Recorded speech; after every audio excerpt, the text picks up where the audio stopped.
Welcome to Ball in Order. My name is Gabe Ibrahim, and today we're breaking down some tape of the Miami Heat's Game 3 win over the Boston Celtics. The Heat pulled out to a massive lead in that first half, stretching their lead out to about 26 points early in the second quarter before the Celtics started chipping away. Then Jimmy Butler goes down the second half, and they're able to maintain the lead thanks to some great defense, which is going to be the subject of today's video. This is my first video breakdown on the channel, so we'll see how it starts going and if the NBA takes it down. But regardless of that, I'm going to be doing more videos on here, whether they're essays about basketball from across the world and WNBA, NBA. So just subscribe here. I also write stuff on my newsletter, and my TikTok has a lot more followers than I do here. So all those links are going to be in the description. But without further ado, let's get into the tape and see how the Heat stopped the Boston Celtics. Obviously, there's some big plays on offense, but I just want to focus on the defense and talk about what the Heat did, because I think that's going to be the thing that sticks throughout the playoffs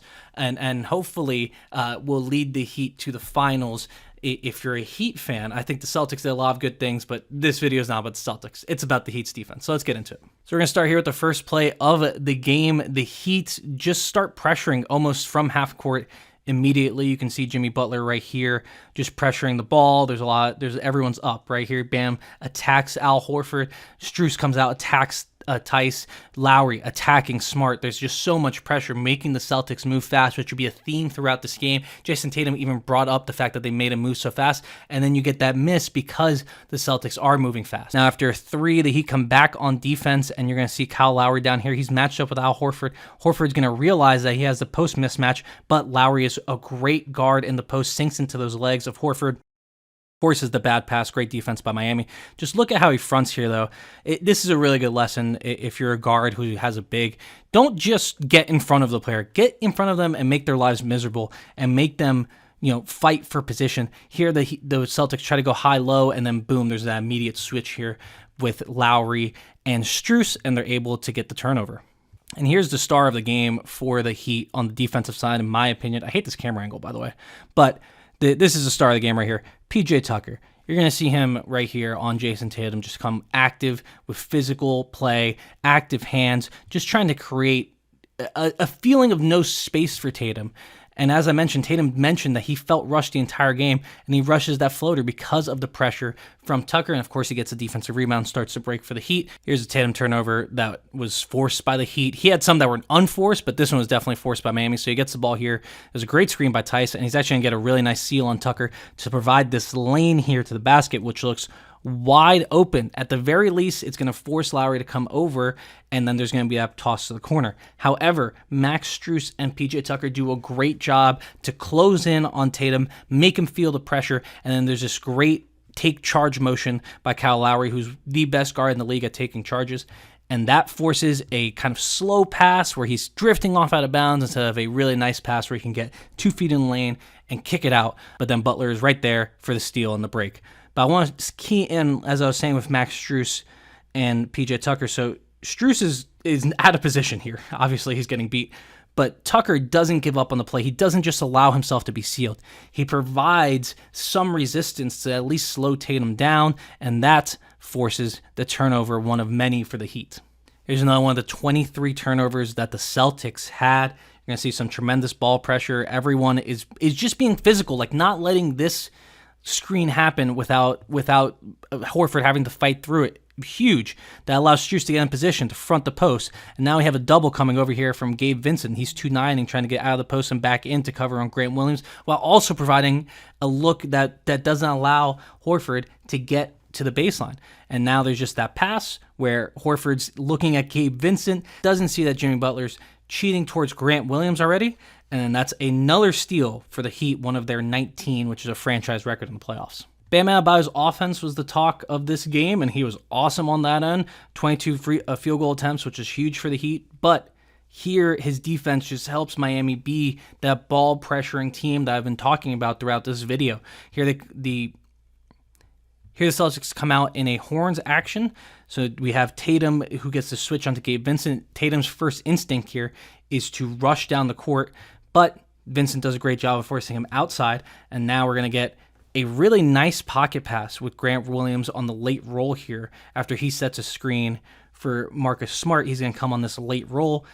He gets a wide open lane, but Bam is right there to clean it up, and it's going to be a really difficult shot for Grant Williams, and he misses it, starts to break for Miami. This is actually a make for the Boston Celtics, but I think it's great ball denial by P.J. Tucker here on Jayson Tatum. He's going to make sure he doesn't get that handoff and doesn't get that backdoor.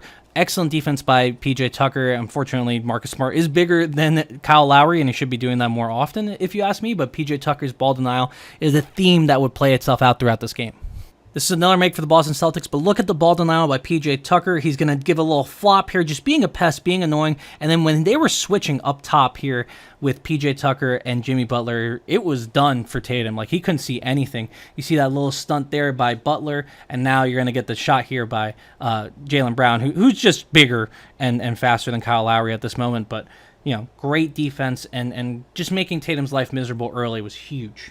Speaking of P.J. Tucker flops, here's an excellent one. He's going to close the space on Jayson Tatum, forcing him into Jimmy Butler, who gives a little stunt to the ball, and then Tatum's forced to use that off arm, and it is indeed a foul, but it is also a great flop by P.J. Tucker to get the call, and you could see how frustrated Jayson Tatum is here after the play, and that frustration would not stop throughout the game. Here's yet another Boston turnover forced by the tandem of P.J. Tucker and Jimmy Butler, but this is really all defense for the Heat. The whole team playing really great defense and not allowing Tatum to get in rhythm. So Tatum's going to get this switch here onto Lowry. He doesn't attack it. He wants Hero. So he gets a switch on Hero. I have no idea why he doesn't attack it, but I think one of the big reasons here is he doesn't feel that comfortable with the shot at the moment. And there's 3 defenders for the Heat right in the lane. You can see P.J. Tucker, he peels off Jaylen Brown and just stays in the lane and hangs out to provide a really tough look here for Jayson Tatum. He sees that these 3 defenders are up in the mid post rather than the low post, so he thinks, okay, well, Al Horford's going to have a really easy backdoor cut here,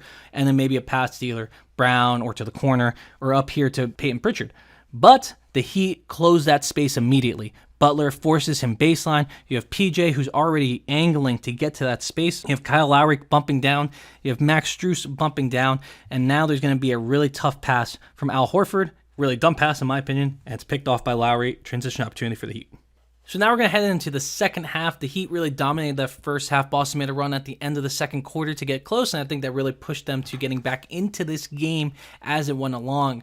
But the big difference here is that Jimmy Butler's not playing. And when Jimmy Butler went down, I got to be honest, I said the Heat are done. They're not going to win this game without Jimmy Butler, especially with the way the Celtics were already getting back into the game. But I was wrong. The Heat could win this game without Jimmy Butler because Victor Oladipo would have one of the best defensive halves of his career and certainly his best defensive half in a Miami Heat uniform. This play really set the tone for the Oladipo-Brown matchup. He's going to stay with Brown through the Iverson cut, and now Brown thinks he has this wide open lane to the hoop, which he does. But look at Vic. He's going to jump and slide his feet, stay in front of Brown while also having active hands, forces the ball to come loose, gets the steal, stays in bounds, causes a transition opportunity for the Heat. At this moment, as you can see, the Heat's lead is down to 12. Huge play to keep the Heat going early in that third quarter.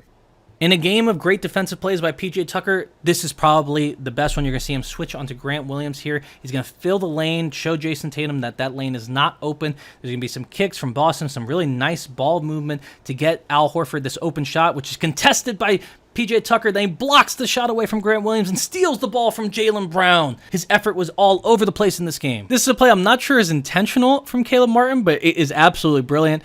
So as Grant Williams is going to get caught over here in the corner with plenty of brawl pressure from Gabe Vincent. Then there's going to be a double here from Vincent and Hero on Tatum. Tatum has a nice advantage over Tyler Hero. You'd think this would be a bucket, but he's getting doubled. And look how low right here Caleb Martin is staying. He stays behind Grant Williams. Jayson Tatum, I believe at this point, can't really see him. You see these active hands from Gabe Vincent. Marcus Smart is open, but Tatum doesn't realize he needs to throw a nice looping pass rather than a fast pass, and it's going to be an interception by Caleb Martin.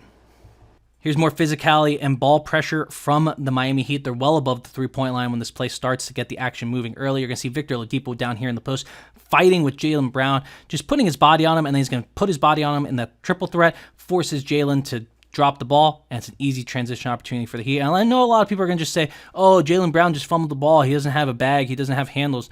But this is just really good defense. Victor Oladipo hits him and gets into his space, makes it so uncomfortable that you're forced to rush with the ball. Just great defense from Victor Oladipo all game. To quote DJ Khaled, another one from Victor Oladipo. Gets through the screen, provides help, gets into Tatum, gets the steal. Huge play as the Celtics are trying to come back, just prolonging their comeback, because you know the Celtics have so much talent that they're going to get back into this game at some point, and the Heat just had to prolong it until they could really take control and win the game. And you see Victor's just fighting through screens, fighting through traffic, making it difficult for any Celtic that was in front of him. And those active hands, the ball pressure, man, what a half for Victor Oladipo. Might have earned himself a nice fat paycheck from the Miami Heat this offseason. By the end of this game, Jayson Tatum was just seeing ghosts. You could see how high the Heat are pressuring him. He already knows he has to move fast with 118, down 7 points. He knows he needs to get a bucket because he's the one letting his team down, so you know he's going to force it. PJ Tucker's still up there. He's going to fight through the screen, hold on to Grant Williams to not allow that easy roll that's going to make Jayson Tatum snake out this pick and roll. He actually gets a really nice spin there, a half spin, on Max Strus. Strus is almost touching the earth here, but he recovers, and this pass is wide open. But all that ball pressure that the Heat have brought throughout the game forces Tatum to throw this quickly because he doesn't think he has time to be patient and see the pass for what it is, which is probably a better pass out here to Marcus Smart, who's actually a hot three-point shooter. So he just rushes it, tosses it into the ground, and it's a steal for the Miami Heat. And that, folks, is pretty much the story of this game. And now I know I've said the term play of the game a couple times in this one, but this is the real play of the game. This is the real Heat culture stuff. This is the stuff that ends up on the Hall of Champions if the Heat win the title. And it's Kyle Lowry stealing this inbounds pass. The Heat needed one more big play to seal it, and he does. The Celtics just get a little lazy on this inbound, and Lowry is always looking for it. Pulls a little bit of what we're calling a Jose Alvarado now, which Lowry has done for years and years and years. And he gets the steal and gets the pass to Max Strus, who's going to finish the layup, and the Heat win this ball game. You probably already know, I'm recording this on Monday, so this is the day that Game 4 is happening, so you probably already know what happened in that game. We'll talk about what the Celtics adjusted. I imagine what their adjustment is going to be is just to be more patient, to let Miami's defense play out as it was, and just kind of not try to rush things as much. And I think that was a lot of what they did, but you have to give Miami a ton of credit, like I did in this video, for pressuring the ball, for getting in their faces, for making everything look tougher than it may have actually been for the Celtics. And I think that game plan for Miami is the type of thing that they can execute that other teams can't. They can throw different looks at you. They played zone in this game. They did a lot of different things, but really it all came from that ball pressure with Bam Adebayo on the back line, helping to clean up things with PJ Tucker's activity, with Victor Oladipo's activity. And all of that led to all of those Boston turnovers, and it let the Heat win this game and make this series a series. I imagine we're going back to Miami 2-2. But we'll see about that tonight. So if you like this, make sure you subscribe. Like I said before, subscribe here, subscribe to a newsletter, follow me on TikTok, and we'll be talking more hoops soon.